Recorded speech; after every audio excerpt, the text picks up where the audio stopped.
This is Lotta, a substantial tin mining town photographed by Herbert J in its heyday back in 1914. The town no longer exists. In 1986, the Tasmania Revisited authors went to find Lotta.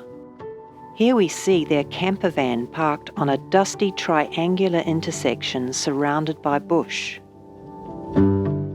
But where exactly were these photos taken? With no Google Maps Street View to guide me, there were very few visual clues to go by, just some hills and a dusty triangular intersection. But I knew one thing for sure. The Lotta seen here on Google Maps was not the location of Lotta in 1914. I needed to enlist a pair of eyes on the ground. Perhaps the owner at Yum Tasmanian could shed some light.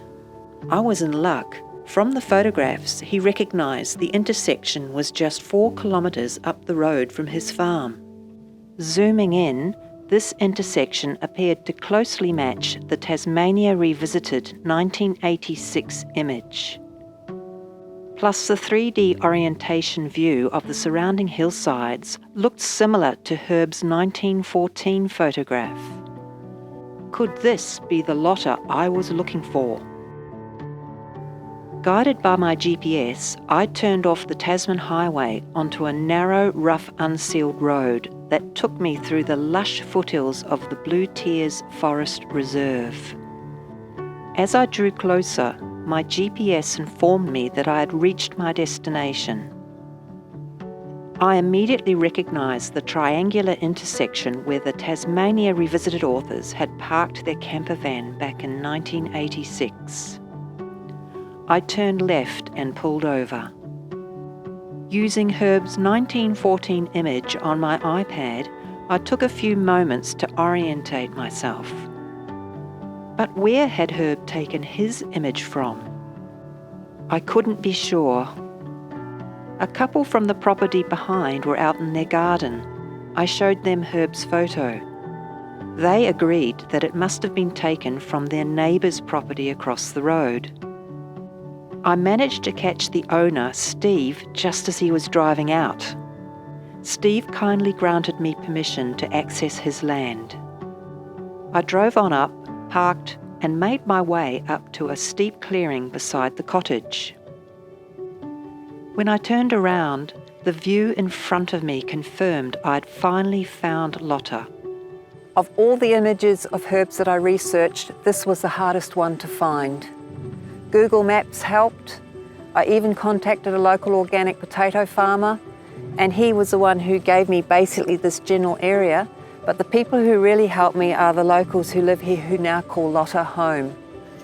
As you can see, nothing remains from what Herb would have seen when he was standing on this exact same spot 100 years ago.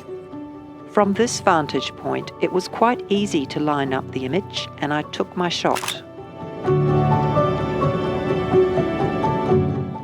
The contrast between the two photographs is significant. Let's take a closer look.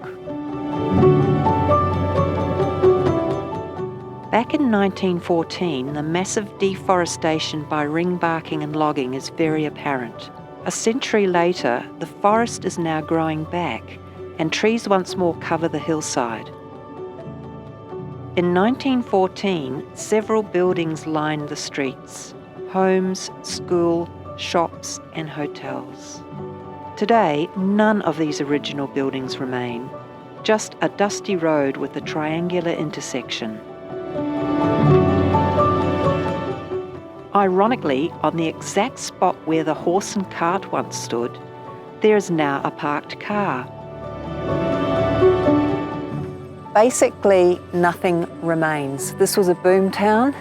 It was here for a short while, and now it's no longer here. It's a strange feeling being in the same spot where Herb took that original image. What I'm looking out and seeing is absolutely nothing at all like he saw in the day.